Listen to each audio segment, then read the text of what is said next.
ভারতে চলছে লোকসভার চতুর্থ ধাপের ভোট। কাশ্মীরে ভোটারের লম্বা লাইন, বিচ্ছিন্ন সহিংসতা হলেও ভোটদানে এবারও এগিয়ে পশ্চিমবঙ্গ। 18তম লোকসভা ভোট হবে বিশ্বের সবচেয়ে ব্যয়বহুল নির্বাচন। খরচ ছাড়াবে মার্কিন নির্বাচনকেও, ভোটার কমায় চিন্তিত বিজেপি। কাল উত্তরপ্রদেশের বারাণসীতে মনোনয়নপত্র জমা দিবেন মোদি, অংশ নেবেন রোড শোতেও প্রধান প্রতিদ্বন্দ্বী কংগ্রেসের অজয় রায়।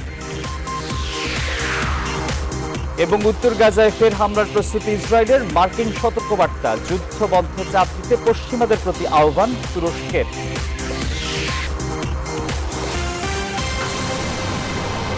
সবাইকে স্বাগত জানাচ্ছি নিউজ 24 ইন্টারন্যাশনাল সংবাদে। আপনাদের সঙ্গে আছি আমি আসিফ টিপু।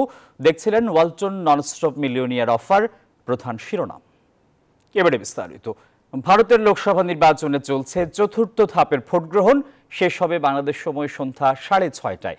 এই ধাপে ভোট হচ্ছে পশ্চিমবঙ্গ, তেলেঙ্গানা, অন্ধ্রপ্রদেশ, উত্তর ও মধ্যপ্রদেশ সহ 10 রাজ্যের 96 আসনে। লোকসভায় 543 আসনের মধ্যে এর আগে 3 ধাপে মোট 283 আসনে ভোট গ্রহণ সম্পন্ন হয়। ভারতীয় বিভিন্ন গণমাধ্যমের দাবি, আগের 3 ধাপে ক্ষমতাসীন বিজেপির চেয়ে এগিয়ে আছে কংগ্রেস নেতৃত্বাধীন জোট ইন্ডিয়া। তবে সরকার গঠন করতে প্রয়োজন হবে 272 আসন। ধারণা করা হচ্ছে চতুর্থ ধাপের নির্বাচনের ফলাফল নির্ধারিত হবে। এদিকে পশ্চিমবঙ্গে বিভিন্ন সহিংসতার খবর পাওয়া গেলেও এই ধাপেও ভোটদানে এগিয়ে রাজ্যের বাসিন্দারা। ভোট उनका अधिकार है। ভোট আমাদের নাগরিক অধিকার, সবারই ভোট দেওয়া উচিত। ভারতকে আরো উন্নত করতে ভোট দেওয়া উচিত সবার। अच्छे से डेवलपमेंट हो। पढ़ाई ठीक से नहीं हो रहा। পরবর্তী সরকার যেন দেশের শিক্ষা ব্যবস্থা উন্নত করে, শ্রমিকদের ন্যায্য মজুরি নিশ্চিত করে, এই দাবি করছে। भटक रहा है बिहार के अंदर। লোকসভা নির্বাচনের আরো খবর জানাতে কলকাতা থেকে সরাসরি যুক্ত হচ্ছেন সহকর্মী ভাস্কর সর্দার। ভাস্কর, ভোটের সার্বিক পরিস্থিতি কি? 4 ধাপের ভোটের হার নিয়ে কি বলছেন বিশ্লেষকরা? ধন্যবাদ আসিফ। আমি যেটা বলছিলাম যে পশ্চিমবঙ্গের নির্বাচন কমিশন অফিসে ছিলাম এবং সেখান থেকে আমরা যেটা দেখতে পাচ্ছি যে গোটা ভারতে প্রায় 10টা রাজ্য এবং একটা কেন্দ্রীয় শাসিত অঞ্চল মিলিয়ে কিন্তু ভোট হচ্ছে এবং সেখানে প্রায় 1,90,000-এর মতন বুথে ভোট হচ্ছে। সব যত গন্ডগোল কিন্তু বাংলা থেকেই আসছে। প্রায় 14,000 বুথে ভোট হয়েছে। সকাল থেকে আমরা বিক্ষিপ্ত অশান্তির খবর পেয়েছি, তবে ভোট হিংসায় এখনও কারো প্রাণ যায়নি, এইটুকুই আমরা বলতে পারি। এবং এর পাশাপাশি বলি প্রায় 60% মতো কিন্তু ভোট পশ্চিমবঙ্গে পড়েছে। তবে সপ্তম ধাপ অবধি আমাদের এখানে ভোট চলবে। আজকে এই নিয়ে চতুর্থ ধাপের মধ্যে আমরা একজন রাজনৈতিক বিশেষজ্ঞকে পেয়েছি, রাজনৈতিক বিশ্লেষক বলা যায়, রবীন্দ্রভারতী ইউনিভার্সিটির অধ্যাপক, যিনি ছাত্রদেরকে সাংবাদিকতা শেখান। আমি তার কাছে জিজ্ঞেস করবো, দেবজ্যোতি বাবু, পশ্চিমবঙ্গে ভোট হচ্ছে, আমি পশ্চিমবঙ্গের নিরিখে যদি বলি, সেখানে একদিকে যেমনি বিভিন্ন জায়গায় দেখা যাচ্ছে যে রাজ্যের দুর্নীতির কিছু খবর প্রকাশ্যে আসছে এবং আমরা দেখতে পাচ্ছি বা বুঝতে পারছি রাজ্যে কিন্তু মোদি হাওয়া একটা যথেষ্ট জাঁকিয়ে বসছে। এই প্রেক্ষিতে বঙ্গবাসী কি ইস্যুগুলো নিয়ে ভোট দিচ্ছে বলে আপনার মনে হচ্ছে? ভোটের হার দেখে যেটা বোঝা যাচ্ছে যে মানুষ কিন্তু এবার অত্যন্ত উৎসাহের সাথে বেরিয়ে ভোট দিচ্ছে। অর্থাৎ তারা একটা নির্দিষ্ট মাথার মধ্যে একটা কিছু তাদের চলছে, নইলে 70 থেকে 80% মানুষ যখন বেরিয়ে ভোট দিচ্ছে তখন তারা যে একটা এজেন্ডা নিয়ে ভোট দিচ্ছে সেটা অবশ্যই বলা যায়। মোদি হওয়ার কথা আমরা আগেরবারও শুনেছি, এবারও আমরা মোদি হওয়ার কথা শুনছি। সেটা অবশ্য 4 জুন যখন আমাদের ভোট গণনা হবে আমরা বুঝতে পারবো। কিন্তু অবশ্যই এবার পশ্চিমবঙ্গে দুর্নীতি একটি অত্যন্ত মেজর ইস্যু এবং এই দুর্নীতির জন্য অনেক বরিষ্ঠ নেতা মন্ত্রী, আমলা ইত্যাদি তারা জেলে রয়েছেন এবং অবশ্য প্রাইমা ফেসি এভিডেন্স পাওয়া গেছে। এখনও এই সমস্ত কেসগুলো সেগুলোর ইনভেস্টিগেশন চলছে এবং আমরা কনক্লুসিভলি কিছু বলতে পারি না। কিন্তু সাধারণ মানুষের মধ্যে এটা নিয়ে অবশ্যই একটা ক্ষোভ জমেছে এবং সেই ক্ষোভের বহিঃপ্রকাশ যদি আমরা ভোটে দেখি তাতে আমরা কিন্তু আশ্চর্য হব না।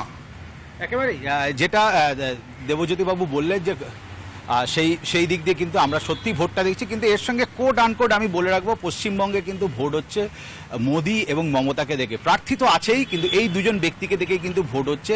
যার জনপ্রিয়তা যতটা বেশি, এবার চতুর্থ ধাপ বা এই 2024-এর নির্বাচনে সেই বাংলা ক্ষমতায় দখল করবে এবং গোটা 4 জুন তো জানতে পারবো যে ভারতে কোন সরকার আসতে চলেছে। সর্বশেষ তথ্য আমার কাছ থেকে এটাই থাকছে, তবে এখনও ভোট চলবে সন্ধ্যে 6টা অবধি। আমরা প্রতিটা মুহূর্তে আমরা লক্ষ্য রাখবো। সর্বশেষ তথ্য আমাদের কাছে এটাই থাকছে। ভাস্কর, আপনাকে ধন্যবাদ। দর্শক, লোকসভা নির্বাচনের সবশেষ খবর জানাচ্ছিলেন কলকাতা থেকে সহকর্মী ভাস্কর সর্দার। ৩৭০ ধারা বিলোপের পর প্রথমবার নির্বাচন হচ্ছে জম্মু ও কাশ্মীরে। লোকসভা নির্বাচনের চতুর্থ ধাপে আজ ভোট হচ্ছে শ্রীনগর আসনে। সকাল থেকেই ভোট কেন্দ্রের বাইরে দেখা যায় ভোটারদের লম্বা লাইন। ভোট কেন্দ্রগুলোতে রীতিমতো ভিড় লেগে যায়, এমন তথ্য জানিয়েছে রয়টার্স। সোমবার ভোটের জন্য ছুটি ঘোষণা করা হয়েছে। সেখানে মোতায়েন করা হয়েছে বিপুল নিরাপত্তা রক্ষী। সেনা ছাড়াও ভোটের নিরাপত্তায় আছে পুলিশ, আধা সামরিক বাহিনী। ভোটার সংখ্যা ১৭,৪৮,০০০, মোট প্রার্থী ২৪ জন। ৩৭০ ধারা হটিয়ে কাশ্মীরে যুগান্তকারী পরিবর্তন এনে দেওয়ার দাবি করলেও ভোটের ময়দানে নেই ক্ষমতাসীন বিজেপি। এখানে কোনো প্রার্থী দেয়নি তারা। শুধু শ্রীনগরই নয়, কাশ্মীরের ৩ আসনের কোনোটিতেই লড়াইয়ে নেই গেরুয়া শিবির।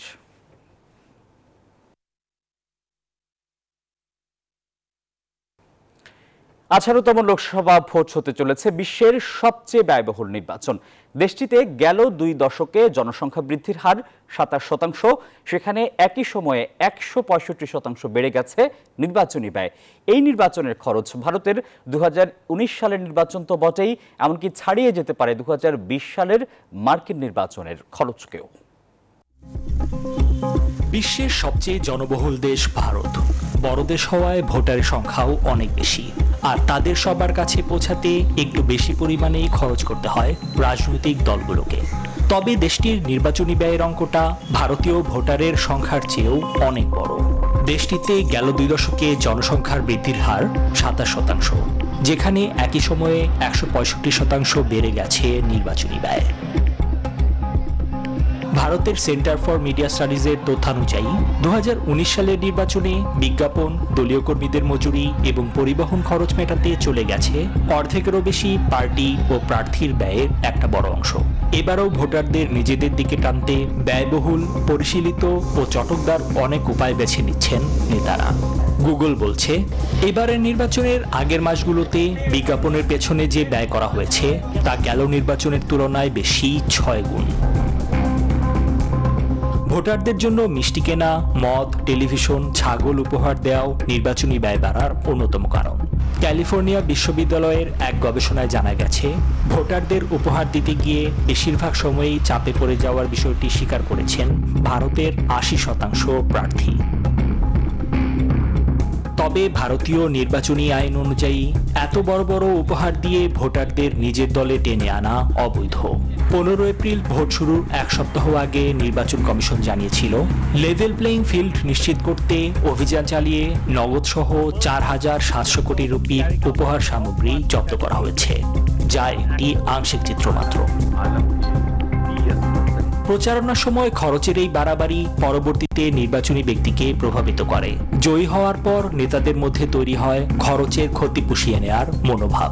জরিপে দেখা গেছে ২০১৯ সালে বিজয়ী প্রার্থীদের সম্পত্তির হিসাব বিবরণীতে ছিল ৪ কোটি রুপি, আর প্রচারণায় তার প্রায় ১৬ গুণ বেশি খরচ হয়েছে তাদের।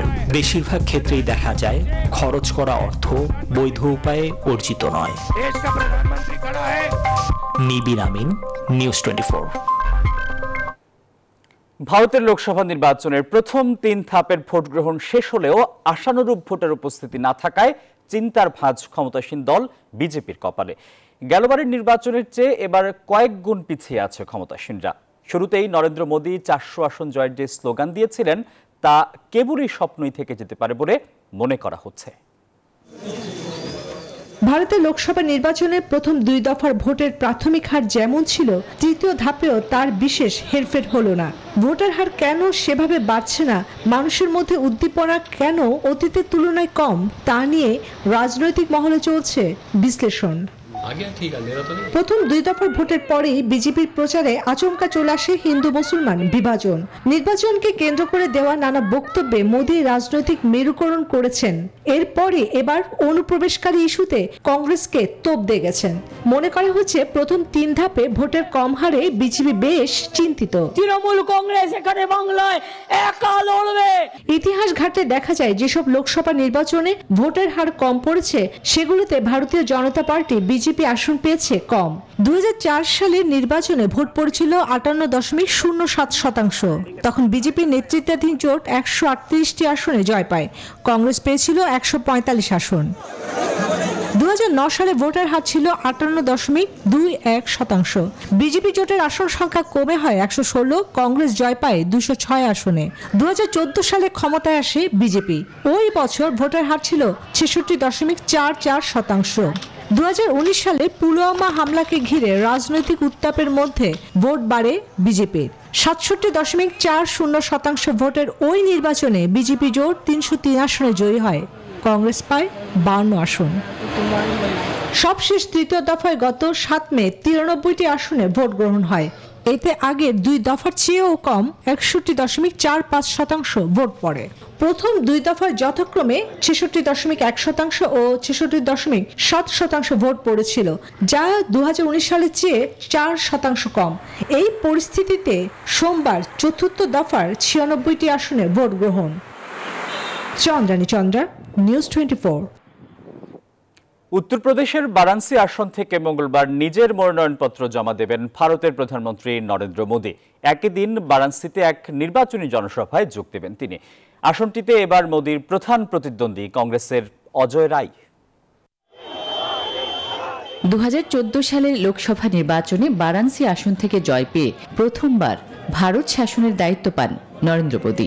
ওই নির্বাচনে তার মূল প্রতিপক্ষ ছিলেন আম আদমি পার্টির অরবিন্দ কেজরিওয়াল। 2019 সালে নির্বাচনেও ওই কেন্দ্র থেকে দ্বিতীয়বারের জন্য বিজেপির সাংসদ নির্বাচিত হন মোদী। সেবার 4,79,505 ভোটে পরাজিত করেন সমাজবাদী পার্টির প্রার্থী শালিনী যাদবকে। আর এবার বারাণসীতে মোদীর প্রধান প্রতিপক্ষ কংগ্রেসের অজয় রায়। আগামী 14 মে এই আসন থেকে মনোনয়নপত্র জমা দেবেন তিনি। ওই দিনে একটি রোড শোয়ে অংশ নেওয়ার কথা রয়েছে প্রধানমন্ত্রী নরেন্দ্র মোদীর। উত্তরপ্রদেশের বারাণসীতে ভোট অনুষ্ঠিত হবে 1 জুন, সপ্তম অর্থাৎ শেষ ধাপে। আর 4 জুন ঘোষণা করা হবে বিশ্বের বৃহত্তম এই গণতন্ত্র উৎসবের ফলাফল। আসমা তুলি, নিউজ 24। নিউজ 24 ইন্টারন্যাশনাল সংবাদের সময় হলো একটা বিরতির। আরো খবর নিয়ে ফিরছি, আমাদের সঙ্গেই থাকুন। স্বাগত আরো একবার, দেখছেন নিউজ 24 ইন্টারন্যাশনাল সংবাদ।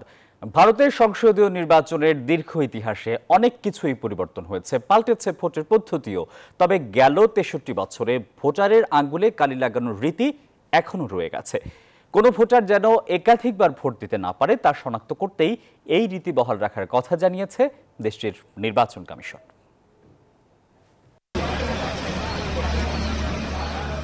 ভারতে ভোট দেওয়ার পদ্ধতি গেল 20-25 বছরে আমূল পরিবর্তন হয়েছে। আগে যেখানে ব্যালট পেপারে পছন্দের প্রার্থীর নামের পাশে ছাপ দিয়ে ভোট দিতে হতো, এখন তার জায়গায় ইলেকট্রনিক ভোট যন্ত্র বা ইভিএমে বোতাম টিপে ভোট দিতে হয়।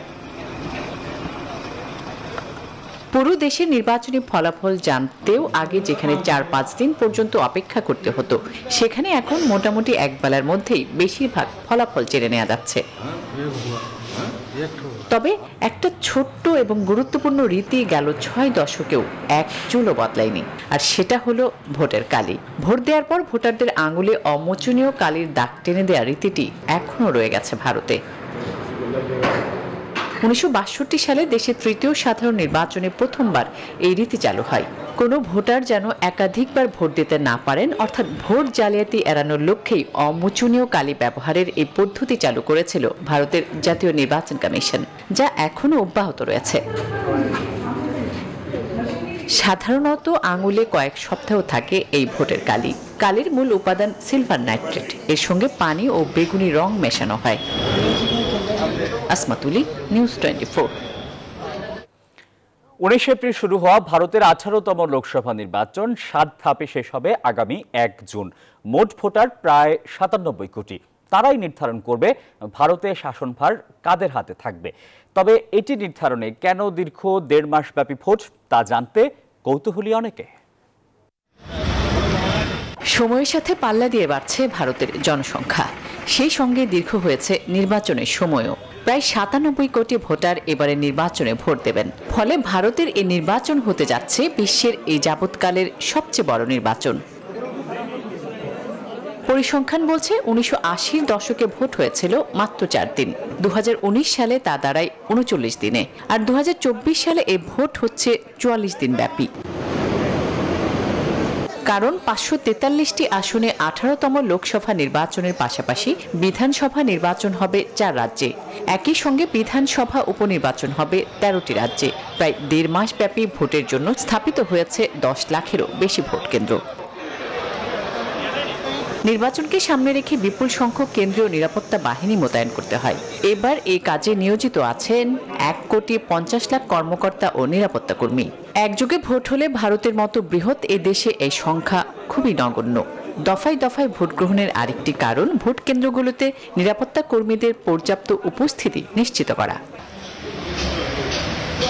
এরপর 20 মে পঞ্চম এবং 25 মে ষষ্ঠ ধাপের পর 1 জুন সর্বশেষ ধাপের ভোট হবে আর ফলাফল ঘোষণা করা হবে আগামী 4 জুন। আসমাতুলি, নিউজ 24। আর এই ছিল নিউজ 24 ইন্টারন্যাশনাল সংবাদের এখনকার আয়োজন। আরো সংবাদ ও বিশ্লেষণ জানতে ভিজিট করুন news24bd.tv। এতক্ষণ সঙ্গে থাকায় সবাইকে ধন্যবাদ।